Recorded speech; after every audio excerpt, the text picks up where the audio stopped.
All right, everybody just settle down, okay? Being late is not okay for adults. It is okay if you have a toddler. So, speaking of toddlers, let's talk about AOC real fast. And we're going to talk about Ilhan Omar in a second because both of them have been roasted on social media for, well, the claim is that they have been faking getting arrested, being handcuffed, basically. Like maybe they were really arrested, but they're faking the whole handcuff spiel. And I have two experts in my green room that I'm bringing on, my getting arrested experts, I guess you should say, that I'm going to bring in a second. But I just want to watch the video real fast, so let's just play it and get right to it.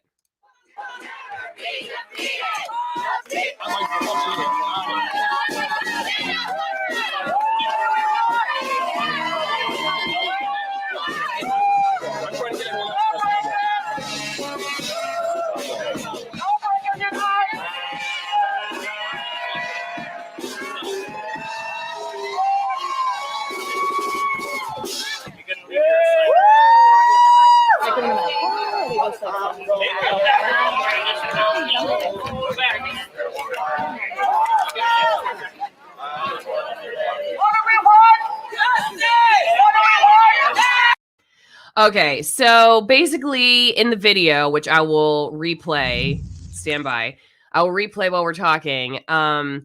You can see that both AOC and Ilhan Omar are being led off, and they both do the same thing. They put their hands behind their back, and then they both do the fist bump.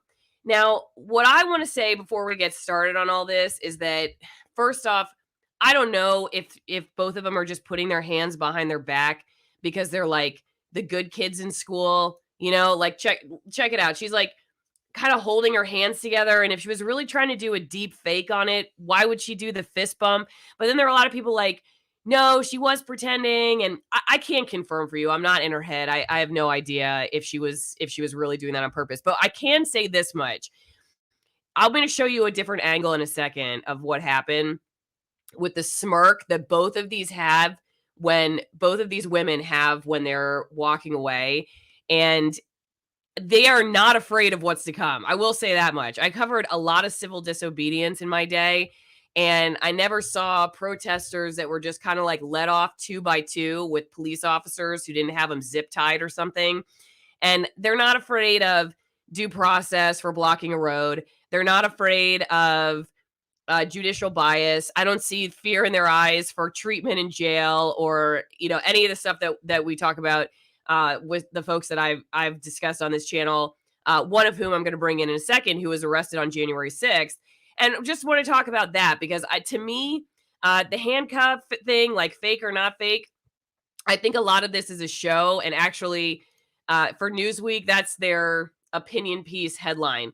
AOC's fake handcuffs reveal politicians have become influencers and nothing more. So what do you guys think about it? I'm going to bring in Stephen Horn and my husband, Lynn. Stephen covered the January 6th riot at the Capitol as an independent journalist. He was arrested. He has charges currently pending. Lynn, my husband, is a human behavior expert. He works with police officers. And so I'm just curious what you guys, what are your initial reactions to this? Because like I said, I'm not totally convinced one way or the other that it was like I'm faking being arrested with handcuffs, or if they're just like, I'm putting my hands behind my back because I'm complying, and I don't know. I'll go ahead and say it's 100. Okay. It's 100%. That's what they're doing. It's 100% that's what they're doing. So you talk about things behaviorally, like proxemic linking, mimicry, and the fact that the heuristic of them putting their hands behind their back, the way that they did that is 100%. It was decided by them. That's what they're going to do, and that's what they're trying to mimic. If you are physically, and that's what I love too about the fact that the media portrayed this as they are quote unquote under arrest. No, when you're under arrest, you're under arrest. You're made aware of the fact that you're under arrest. Even when you're detained, because you can ask, like, hey, am I free to go? No, you're not free to go. I'm detaining you, but you're not under arrest. There's certain triggers. There's certain things that take place when that occurs. So 100%, they were being escorted away from the area. Like, nope, hey, you're out of here. But you're not handcuffed, and they made it look like they were handcuffed intentionally because that's the story that's running with it. And because I can tell you for 100% certainty right now, if a police officer takes you into custody, A, they're letting you know, hey, you're in custody. And B, it doesn't matter what your status is or who you are, gender, race, age, nothing. If you're in custody, you're in custody because it's a safety issue. It's a policy issue. And if so, you will have restraints put on you. And that's the biggest thing. There's a big difference between somebody being told, hey, you have to leave this area versus somebody being like, no, you are, like, when you're under arrest, you are not allowed to leave under your own free will. You are now, whether by warrant or by probable cause, because that's within the Fourth Amendment, you are being held for either the suspicion of commission of a crime or like actual visible proof that you've committed a crime. So that's the thing I would look for is like, well, are they booked? Are there charges? What's the blotter? So on and so forth. So just because the appearance, and that's what the media is run with, is like, oh, they appeared to be arrested, until I see a blotter statement, until I see charges that were either filed and or dropped. In my eyes, they weren't under arrest. They were being politely escorted from the area. Hey, you can go protest, you can do whatever, but you're going to go do it over here. Because now the question I have to ask is, well, where's the video of them being placed into custody, put into a vehicle, taken to booking, so on and so forth? If you're not booked, if you're not taken to the station, you're not under arrest. At the utmost, they got cited for whatever violation they may have done, and then they were released on their own accord. So no, it's BS, and they did it specifically to look like that. 100% certainty. What do you think, Steven? What do you think, Steven? Yeah, so what I'm thinking is along the same lines, that they were in that position because they wanted it to be reported on like they were in handcuffs. Because, you know, you take a picture from the front, they have their arms behind them, just like as if they were in handcuffs. And the only way that this works for them is because you see the media going along with it. The media, you know, I saw ABC News, they had a tweet, you know, side-by-side pictures of AOC and Omar, and they're both in the same position, both pictures from the front where they have their hands behind them. A police officer has a hand on their arm, and they look like they're in handcuffs. And the media, I think the media likes it because they don't have to say they're in handcuffs, because if they said they're in handcuffs, you know, that would be provably untrue. They just say they're arrested, and then they have a picture that looks like they're in handcuffs. And so they give the impression to their audience that, you know, these legislators are in handcuffs without actually having to say it and having to take responsibility for making those false statements. But I will still call them out for that when they are giving that false impression to their viewers, even if they're not outright stating they were in handcuffs. Okay, I wanted to show a quick video where, because there's some dissension, I should say, in the chat about whether they were actually arrested. And like Lynn was saying, you know, we didn't see them get booked or anything. According to this report, they're going to pay, or at least Ilhan Omar is going to pay a $50 fine. I should say this is my old friend, not here, but at the end, in the middle here, I'll just give her a shout out. This is my old desk buddy, Natalie Brand, reporting for CBS. But at the end here, I'll put up the volume in a second. You can see where they say what happened. So let me just play that. Condemning Omar's behavior, which it calls reckless and lawless. Can you hear it? Could you hear that? Yeah, we can hear it. Yeah. Was booked, photographed, and released. She has 15 days to pay a $50 fine. Booked, photographed, and released, and has 15 days to pay a $50 fine. That's what they're saying for her arrest. But the other thing that I wanted to show you guys is for both of them, I thought this was really interesting. If you go check out the photos of both of them as they're getting arrested, I mean, they have almost very similar smiles. So you see AOC here, she's like smiling at everybody. And then check out this. This is when Ilhan Omar gets arrested. Watch right Hang on, wait for it, wait for it, wait for it. Oh, see? Right there. See this? So this to me is not somebody who's very afraid of what's going to happen post arrest. So that makes me think, in addition to the fact that there were 17 people here, with I believe there were 17 representatives, congressmen and women who were arrested, and the group did not look that big. I almost wonder how many of these people were elected officials, and whether that plays into this at all. Like if this was just a totally staged event, and even the arrests were in some way staged. I don't know what you guys think about that, because it just seems like they made up a significant amount of people, and I've covered the average person engaging in civil disobedience, and this is not how they're treated. What do you guys think? And I think there is a tweet the day before saying, hey, they're going to do this civil disobedience and get arrested. So I think in some ways, any civil disobedience like that is staged. In terms of like it being staged more than that, I mean, it seems like they were really arrested, just they were arrested in sort of a deferential manner that wouldn't necessarily be given to any other protesters.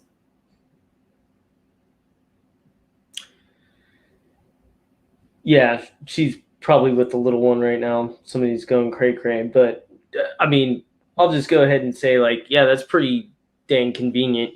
Like, it's funny, these representatives, we don't have any of them coming up and talking about anything having to do with, like, well, what's the current laws in effect right now, and why aren't we adjusting them, and how a considerable amount of our jails and our prisons are populated by individuals who haven't even gone to trial yet. And that's all based on the laws that our lawmakers are making or fail to adjust on. To me, this whole charade makes a mockery of people who are actually arrested, right, wrong, or indifferent, for actual crimes. So basically they just got cited for whatever they did. They're going to have some kind of a maybe in an appearance, or they'll have somebody show up for them. And I mean, really, it's turned into something no more than, okay, hey, you get a speeding ticket. You can appear if you want to plead your case as an individual. You can have a lawyer do it in your stead, and you can try to get the ticket knocked down or whatever. So that's what's going on here. And they got their soundbite. They got their 15 minutes, which it's turning out to be more than that in the thing. To me, it's become more about them than it is about the issue, and whatever you happen to feel about the issue, that doesn't matter to me. But I do agree with that article. It's turned into they're influencers on social media, and they're not, it's more about them than the people that they represent. Because where are these legislators when, like for me, I see how much, like, just in that same law enforcement that was carting them off, AOC herself has back and forth, flip-flopped between whether she loves them or hates them. In DC. I was going to play that police. video too. So yeah, no, go for that. Yeah. That's great. Yeah, hit that, please. Well, first, I just wanted to show this quote from a former Seattle police officer that responded to my tweet about this video. Good old Carrie. We did phony arrests in Seattle back in the day for public figures, activists, and other groups. The arrests were pre-planned, and most were never booked or even made it to the precinct. So Stephen, maybe this would be a good time for you to tell a little bit about what you're dealing with and who you are, because of somebody actually was also asking if you had talked to Jeremy Lee Quinn anytime recently. But yeah, give us a little background on what's going on. Are you allowed to talk about your case right now?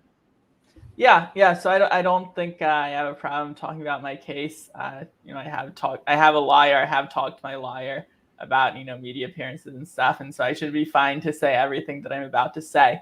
So, I was at the Capitol on January 6th during that, riot, and I call it a riot, not an insurrection, because that's what it was, a riot. So I was covering the riot as an independent video journalist. I was videoing the whole time that I was there. you know, the whole 2 hours is up on I think Rumble or BitChute. If you search my name, you can find it there, Stephen Horn. And so yeah, I was there as a you know, independent journalist taking video. I'm not a Trump supporter, even though I don't think, you know, necessarily not being a Trump supporter is a prerequisite to, you know, covering a riot in support of any particular candidate. But personally, I'm not a Trump supporter. And so, you know, the FBI has charged me with the same 4 charges that they've charged, you know, pretty much everyone who is on their list. And so, you know, I'm going to fight those charges. I was offered a plea agreement, did not take it. And so that will probably be going to court. One of the reasons that I even bring that up is because, you know, in this particular case, I was going to bring up a couple instances where people were either threatened with arrest or arrested and given significant potential for consequences if they blocked roadways. And allegedly that's what this was about. They were blocking a road near the Supreme Court. So like for this one, I think this had to do with the Freedom Convoy or the Patriot shutdown, they were calling it. This is back when the protests were happening in 2021 over COVID mandates. And so, you know, they're talking about here, Hamilton County Prosecutor Joe Dieter said anyone found intentionally blocking highways in the county would be arrested. This is WCPO, which I believe is Ohio. So, you know, anyway, they're talking about we're going to arrest you and you're going to go to jail. You're going to get a felony disrupting services charge. You go to this Newsweek article. This is, I believe they were talking about Paris, but you know, you go to Europe. I mean, I know it's obviously a different continent, but they're, you know, going to slam fines on people, like thousands of dollars of fines for disrupting what's going on and, you know, blocking roads and significant jail time. And, you know, I just think it's interesting. These things are they're just so interesting to me from the perspective of who gets what. And is it really about law or is it about interpretation based on politics and power structure and all that kind of thing? And I don't know. I'm sure there are people out there that would say, this is totally different. They were just sitting in front of, you know, an area in Washington, D.C., and they were only there for a little bit when they were escorted off and it didn't cause any big problems. And what Stephen did is a lot worse, or the COVID protests, you know, were a lot worse. So, you know, we need to take swifter action. You know, but I just think even when going back to that WCPO article where they're talking about how they're going to come at you with jail time and you're going to get a felony charge. And then, you know, even this is before anything's even happened. If you block a roadway and then you have these elected officials who actually do it and they're going to pay $50. I don't know. I just, that's what I took away from it, because I've been to a lot of events where civil disobedience was deployed as a protest tactic. And, you know, the part of the purpose of doing it was to get arrested and then work the judicial system. That was like a main feature of civil disobedience, right? And to push back on laws through your action. But they were expecting there to be actual consequences. That's what in fact, that's what they wanted.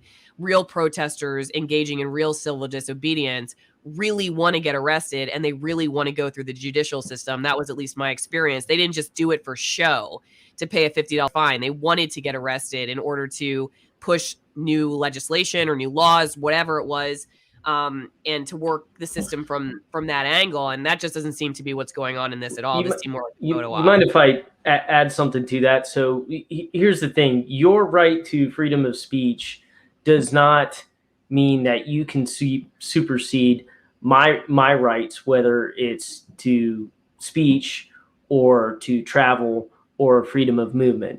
So it's one thing when you go somewhere and say, for example, like the people on the highway, like blocking the highways. It's one thing to go and petition and reserve a venue to, okay, hey, we're going to hold a protest. We're going to hold a function here, like in the Capitol, the National Mall. The National Mall is a national park. You have the right as a U.S. citizen to go and be there and to physically take up space at the National Mall. However, a traveled way, such as a road or whatever, that is for the use of the people in general. So yeah, you can go and stand in the road, and one of a couple things is going to happen. Either A, you go and do that as an individual, and you stand in front of a Mack truck at an inopportune time, and you turn into a grease spot. That would be a problem for you and the person who ends up running you over. You do it as a group and you're blocking traffic. Like, yes, you're exercising your right to freedom of speech, but you're also infringing on my right to freedom of travel. And that's where you saw the individual, the guy who's on parole, who's on his way to his job. And I think it really highlights the fact that you're affecting other people's lives. And like, yep, you are most certainly getting your message out there. But the fact of the matter is like, you are now committing a crime. You are preventing me from having the ability, like, okay, in this guy's case, like from going to work, getting to work. What if he lost his job? Now that means he goes back to jail. Or what about, hey, there's somebody that needs to make movement, needs to make travel to get to a hospital because they're having a medical emergency, or say somebody's in an ambulance, or say it's law enforcement officers responding to some type of violent crime in process. Like, okay, you are blocking that. That is a health and safety concern. Law enforcement's concern is public safety and the overall well-being for the public. So therefore, your butt needs to get picked up off the road, put into handcuffs, and at a bare minimum, you're getting detained and removed from the road and told to go on your way and go protest somewhere else, or you're going to get arrested. I mean, there are signs on the highway that says, hey, it is illegal for you to be on foot or to be on a bicycle, or because what it does is it creates a hazard for the other motorists on the road. If somebody swerves to avoid you, like we saw what happened in I-5 in Seattle, somebody swerves to avoid some homeless guy walking across the road, they run into another car and kill a family of 4 in the van. Well, you're culpable for those actions. So on one hand, I'm all about your right to freedom of speech. On the other hand, there is a responsibility to it. It doesn't give you carte blanche to do whatever you want. This is not Ricky Bobby in the Ballad of Talladega Nights, and it says so in the Geneva Convention, so I can say as whatever I want as long as I say with all due respect. It doesn't work that way. Yeah, I mean, what I would say is that the hard thing with comparing, the response in different states versus the District of Columbia is that there are a lot of different police departments in the United States. I think it's something like 18 to 20,000 different law enforcement agencies. So if you're sort of comparing the response in terms of like, okay, is this law enforcement agency being fair and just with how they're implementing the laws in respect to different groups or classes of people, I think you really have to compare it to the actions of that same law enforcement agency. That the article you pulled up for the convoy, it's like, okay, well, in this county, in this state, it's a different law enforcement agency, and at the different state, it's different laws. But I think in the District of Columbia, the DC police, the Capitol Police, you can see a difference in how they charged the January 6th cases versus how they charged before January 6th, how they charged the Colbert staffers after January 6th, and then probably the same way that they charged these people, which is they charge them in Superior Court, and maybe the charge is the same misdemeanor charge, but maybe the charge will be resolved through a $50 fine, like was mentioned in that report you pulled up. And I'm not quite sure who makes that decision, whether it's the Capitol Police or some sort of district attorney. But in DC specifically, you can see that there is a difference in how the cases are being charged, even sometimes for the exact same crime. the exact same misdemeanor. Okay, let me play this video real fast. This is another. I've played one video that AOC shot up for herself, but that this is somebody else filming her ranting about the Capitol Police that she feels very unsafe around while she was smiling, getting arrested, allegedly arrested today. So here we go. But this is from before. This is after Alex Stein called her a big booty Latina, his favorite big booty Latina. Here we go. There were actual officers working with this, and we never got to the bottom of that, and we never got any answers about that. And then to this day, we're just supposed to pretend that that never happened. I have no idea what happened to the people on the inside who were very clearly sympathetic with what was going on and opening the doors wide open for that. And I'm supposed to sit here and pretend like none of that ever happened. And then right afterwards, you have a massive, you just have this idea that throwing money at that problem is going to make it go away without any accountability. And so this is where these things are breaking down. We're not safe. And it's not just about members of Congress not being safe. The food staff workers aren't safe. The janitors aren't safe. Like, Allie, put up the comment from Prototypo. So that's all I got to say. Thank you, Congresswoman. Let's get to the bottom of it. Antifa, please. Oh, yeah. Thank you for reminding me. Don't forget to go to AllisonWinePromo.com and support my work over there. Yeah, well, I don't know what you guys think. Here, I have to now, of course, I have to go to my promo so that we can all partake. Yeah, it's just interesting to me that she's scared of Capitol Police because she doesn't know who's working with the enemy. And then she's fake arrested or really arrested, but fake handcuffs or not fake handcuffs, but clearly not scared because she's smiling and doing the power move and all this stuff. But she's very, very scared of Capitol Police. I don't know. I can't really make sense of it. But what I can make sense of I would pay ungodly amounts of money that I don't have to see how she would react to actually being taken into custody and put just in holding on general population and holding. I would give anything in the world to be a fly on the wall for that. It's just, and again, to me, that really cheapens the judicial process. It cheapens the criminal justice process, and it cheapens all the experiences of the people, like I said, good, bad, or indifferent, who go through these experiences, who get arrested, go and pay their dues to society for making mistakes and try to get on the mend and rehabilitate, because you guarantee that her and Republicans and Democrats on both sides will sit there and turn around and use those individuals as pawns and talking points for when they want to push whatever it is they decide they want to push across. And yet this is not really affecting the average person or the person, they're protesting for quote unquote women's rights or the women's right to choose or so on and so forth. But it's not even, I don't hear her talking about that. It's about them. That's all it's about. 100%. Critical thought that she voted for the bill to super fund the Capitol Police post January 6th, though. She's very scared of them. She wants them to have more money.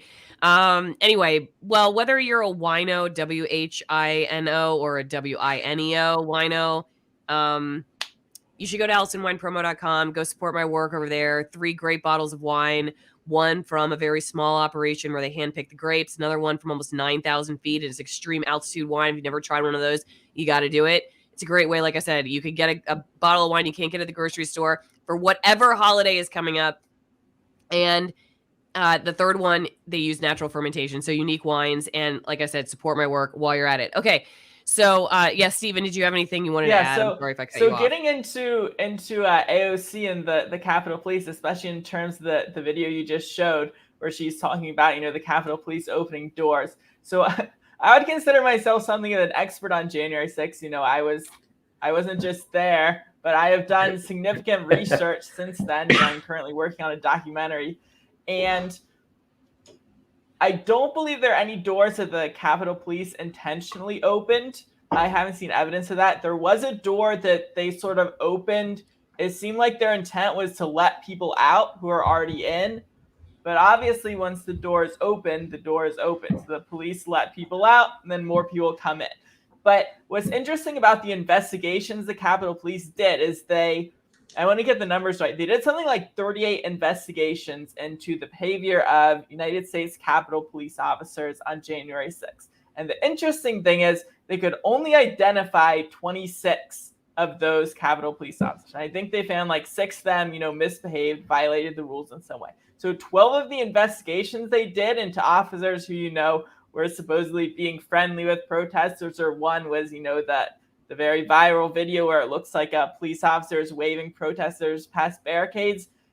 They could not find out who 12 of those police officers were who they went to investigate. So that's what I find interesting there. But in terms of the Capitol Police, sort of intentionally letting people in, I don't think that narrative really holds water. And so on AOC's part, I can't really say whether she's being genuine or whether she's, playing it up for the cameras. She was supposedly hiding in her office on January 6th when the police were trying to evacuate it for the bomb threat. So this was before people had broken into the Capitol, but the police are going in trying to evacuate all of the congressmen and their staffs from one of the office buildings. I think maybe the Cannon House office building. And she told the story about, she was hiding in her bathroom and, someone was knocking on her door. That was a police officer trying to evacuate the building because of a bomb threat. So I don't know if she really does have genuine issues with the police or if this is all a political thing. I can't really say that. And the United States Capitol Police do not have, they don't have cameras. So you're never going to see that video. Where does your documentary stand at this point, Stephen? When are you going to release it? We're hoping in about 3 to 6 months. Okay, well, you have to come back on and let us know. Yeah, I definitely will. Well, I have 2 guys on here. They could answer this. I think we need more male to push abortions. Why the hell are we the ones fighting to stop abortions? Have we lost our mind? I don't know. I think some men, since they're 50% of the genetics of the baby, would like to have a say in the baby being able to be born. That's what I hear. I don't know. You guys want to talk about that, or is that way off topic? Yeah, I would say I'm very anti-abortion. Okay. I would just look at it like this, because I think there's a couple of people that really succinctly tie those things in a bow. One of those is Bill Burr, who's a comedian. I'm sure everybody knows, and I forget what the other one is, but it's like, yeah, sure. I guess as soon as like a male has a choice of whether or not he's going to pay child support or not, then they can support that. But it's been made pretty much critically clear that we don't have a say in all that. So, that's the thing. It's like, as long as people can admit it for what it is, and just that's the thing they don't want to admit to, is they don't want to admit to at what point in time does something become a life? At what point in time, is this a decision that's being made? It's just like there wants to be zero responsibilities for any decisions. So, and I think it does go back to the topic that's at hand, that's germane, is like, well, I want to be able to get the notoriety for the fact that I went and protested X, Y, and Z, and I did X, Y, and Z, but I don't want to have to actually feel the full consequences and repercussions for my actions. So I want to give the impression that I'm hard and that I, got arrested, but the reality is I just got escorted away from the location nicely, very politely. They didn't even get handcuffs. So I think it just, you know what? I don't know. I'm told every decision that I want to have something to weigh in on, that unless I meet that specific requirement for that, like unless I'm a woman, I can't have a say in whether or not women should get abortions or not because I'm a man. That's what I'm told. Furthermore, nobody can tell me what exactly a woman is anyways. So it seems like a rather moot point there, Hydro. Yeah, when you have a moral or philosophical issue, I don't really see how there can be a difference there in saying, okay, well, only women can talk about this issue. Well, if it's a moral issue, if it's a scientific issue, if it's a philosophical issue, it's the same no matter whether you are a man or a woman. Okay, last topic I just wanted to bring up for you guys real fast. Charges dropped against Stephen Colbert staffers who were arrested for unlawful entry in House office buildings. Stephen, do you want to explain what happened since you're kind of familiar with it? Yeah, so basically there are 9 staffers from the Stephen Colbert show, and my understanding is that they sought some sort of press credential which they were unable to obtain, and so they just went in anyway. They were able to get into the the office building the first time. These are Capitol buildings, but it's not like the Capitol building. These are, office buildings we're talking about, which are basically, the next street over. So I believe the first time they were able to get in is because they had interviews scheduled with, several Democratic congressmen. And so, they're able to go to their office to interview them. But then they were found later in an unauthorized area. They were told to leave. So they leave the building, but then, an aide lets them back in. Now, it's not clear whether the aide was basically on the inside and letting them in, knowing that it was against the rules, or whether the aide, thought they were still going in to interview people. Basically, they caught them again. The second time they caught them in an area that they weren't supposed to be in. They said, "We're arresting you." And so they arrest them. They charge them in superior court so that they can basically give them the slap on the wrist. But they didn't end up even getting a slap on the wrist because now they have dropped the charges. So this was during during or after one of the January 6th hearings. So it was in sort of the context of that. Mm. Well, one of the things I thought was interesting, at least according to the article, is that the statement from the U.S. Attorney's Office basically says we're not going to win. Like we're basically not going to win. They're saying that we can't move forward with the misdemeanor charges because we just don't think that we can prove beyond a reasonable doubt that the invited guests were guilty of the crime of unlawful entry because their escort chose to leave them unattended, despite the fact that Capitol Police told them multiple times that they needed to go. And though they said that the police say they respect the decision the office has made, Fox is at least saying Capitol Police are upset about the decision to drop charges, especially since the Colbert 9 were told on multiple occasions they weren't supposed to be there. Sources close to the Capitol Police also tell Fox this undercuts law enforcement as they try to secure the Capitol complex after the riot. So, it's interesting, and maybe Lynn, you could weigh in on this too before we wrap. But obviously, I remember, and in our Attorney General in Washington State, it's not even so much like what he thinks he's gonna win or lose. It's how he thinks he will win or lose based on, certain charges. So he runs for, he's an elected official, and he's, having talked to people who've worked for him, he runs it like it's his own law firm and it's his own political office. And he has aspirations too to be governor. And so cases are taken or denied based not just on we think we can win or lose, but at this point in time, what this will do for us, in our office, and will it give us the kind of publicity we want, or will it give us the publicity we don't want? And so, I think January 6th versus some of these other instances is just an interesting comparison, because you can, I think, see pretty clearly, especially with the folks who haven't even really been officially charged and are still being held in detention for what happened that day. If it was a different time and place, I don't know how any of these prosecutors would be getting away with keeping people in that kind of situation. I mean, I guess, there are ones we can go back in history to other examples of where that kind of thing happened, where civil liberties were infringed upon.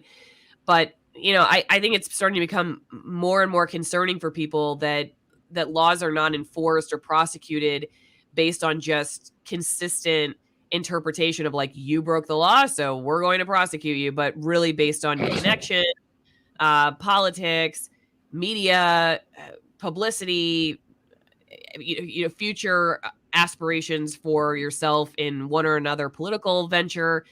And so, it's just kind of like the community guidelines on YouTube. You're allowed to say stuff if you're somebody who's in the club, and you're not if you're out. And whoever has the loudest voice, the most powerful voice, can say what they want. It's not really about protecting people or public safety on the community guidelines on YouTube. It's really, about who's in and who's out. And I think people are rightly concerned that the institutions of the United States are going in a similar direction. It's also a little bit of them covering their ass, pardon my French, and basically trying to reduce and limit their liability. So if I jump on the bandwagon with everybody else of what the popular movement happens to be at this point in time, then that saves. It's like putting sheep's blood over the doorway is all that stuff is. It's just like the Google recommendations for, you should go here to get your information. You should go there to get your information, because a topic comes up where they're like, we don't want to be seen as provocateurs or somebody endorsing this type of thing, even though they've, what is it, 520 or whatever, the House Resolution 520, with regard to the Internet Securities Act and so on and so forth. So you can't have your cake and eat it too. And so it's just disappointing, because the sad part is the average person looking at it all, they can see right through it all. But that's exactly why, and people forget, our government's set up in the way that it's set up. There's a reason why we have a judicial branch that's separate from the executive and legislative branches. Because if we simply made decisions based on popular majority, flat majority opinion, we are a democratic republic. And so that leaves openings if you were to truly, hey, what 50-50 vote or whatever the case may be, okay, what do you do then? At some point in time, you have to make a decision and run with it. And it's not a great system, but it's the best system around. And nobody wants to admit that, because whenever it doesn't go the direction that it goes, they get upset and say, oh, this is BS. And, this is all, it's the deck is stacked. And, well, the deck's stacked in other areas. The question should really be not about who we're voting for every 4 years of just one person, because it's painfully obvious that individual is not the end all be all for making these decisions. It's all these other people that we put into position that are wasting our time and money. Because I'll tell you this much, Democrats and Republicans on either side, while we were struggling through COVID, trying to look for a way to figure out how to, put food on our table and get to and from work, and even okay, do we even have a job to go work at? None of these people missed a paycheck. None of these people had a hard time putting gas in their car. None of these people had a hard time paying rent. And I wish I could show up to work as much as these folks in the House of Representatives and in the Senate, because that would be a cake job if you ask me. That's just my opinion. Well, one final thing, on my Locals live chat, if you haven't joined my Locals community, go join my editorial board, AllisonMorrow.locals.com, where you get exclusive content a couple times a week. But DMSR says U.S. Constitution Article 1, Section 6 prevents a member of Congress from being arrested while Congress is in session. They were not arrested. They would only be arrested in an act that required restraint, like beating someone without ceasing. So I don't know, just throwing that out there. You guys have anything else you want to add before we go? I'm gonna go off of what Zareth the Alchemist said. I wish the last time I had to get a pair of handcuffs put on me, I wish they were fake. That's this one. Steven, closing thoughts? Yeah, I mean, in terms of the whole thing, what I see it is this sort of holding your hands behind your back and walking. And I think even in that video of Ilhan Omar you showed, Like she was holding her hands behind her back, like when she was walking, like not with a police officer holding her. So, but like sort of these stunts only work if the media is going along with them. You know, their pose, like they're in handcuffs, only works if the media is choosing to use pictures from the angle that their pose looks like they're in handcuffs. So I think really, you know, we need to be holding the media accountable in terms of like, why are you going along with this? Why are you using these pictures that make it look like they're in handcuffs when you know they aren't, because you have your reporters down there? And I'm sure, like, you know, ABC News, I'm sure they could have used pictures that showed that they weren't in handcuffs, or they could have just noted, hey, you know, these people aren't in handcuffs. And so yeah, hold your media accountable, find better media, or be better media. That's what I try to do. I think that's a really good point. It reminded me of the one point I actually wanted to make during this video, and that is that it reminds me quite a bit of a couple times where either like one time I was talking to a former coworker about how we were going to have less wildfire fighting crew in Washington State because of the vaccine mandates. And his response was, I have no sympathy for people who lost their job over the mandates. That was like the beginning and the end of whether he was interested in covering that story. He has no sympathy, doesn't care. Another time was interviewing the lawyer who just won basically a case against New York State's quarantine and isolation law, saying it was unconstitutional. And she said when they were trying to get media coverage, one of the outlets, a reporter said, I just don't think that's ever going to happen. So I don't think it's a story. And what I saw, I think I see in both of those cases is the journalist basically saying, I'm unaffected by this. Like, I'm not afraid I'm going to lose my job, or I'm not afraid I'm going to be isolated in quarantine or whatever. Like, I don't feel affected personally. I don't feel at risk or in danger of this.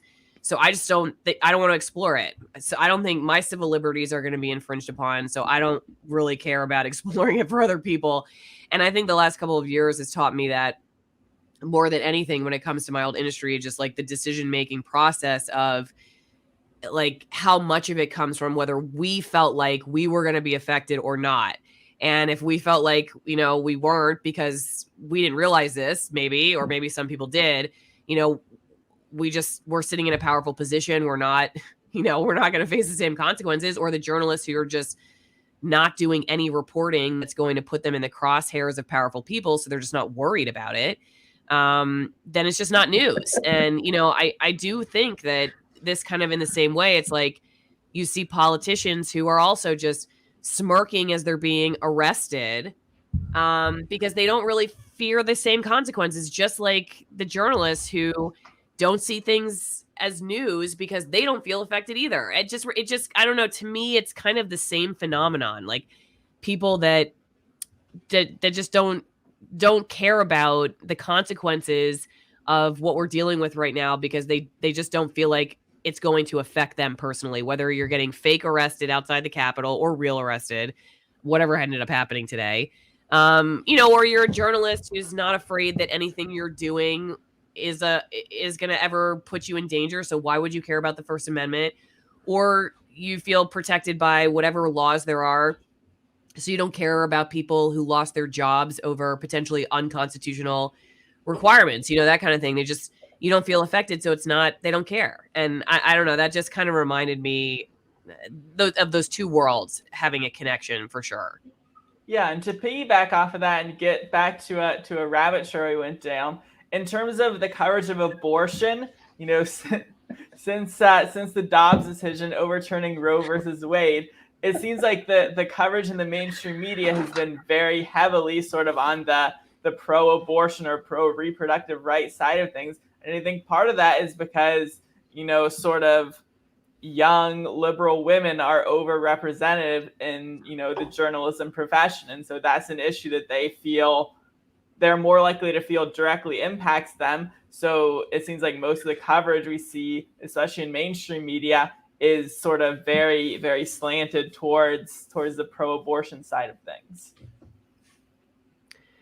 Yeah, I would agree. Like it's just a reflection of a lot of the news is a reflection of whether the people in the newsrooms feel like they're going to be affected, and if they're not going to be affected, then it's like just not a story. And that's just just how it works in a lot of cases. I know my co-host for our weekly Tittle Tattle exclusive for supporters only show is in the chat, so maybe Bill Doris can weigh in, but I'm gonna let you guys go. I know that it's late where you are. Thanks everybody for watching. Everybody get everything off their chest they want to talk about tonight. Yes. I have no voice left. My voice is gone now. I like your sultry voice. It's well, thank you. This is how we have a relationship now. You should do the. I think you need to do like Steven, and for these later night ones, you do like a Allison Morrow After Dark type thing where it's all like blacked out, and you do your. Somebody wants. Yeah, I can do that. Somebody wants to know if you watch Audit the Audit or similar channels. Audit the Audit. I think that's come across my feed, but I don't know that I've. You gotta go, All Steven. right, Steven. Yeah, thank you for having me. Bye, everybody. Somebody asked Sally if they could just stay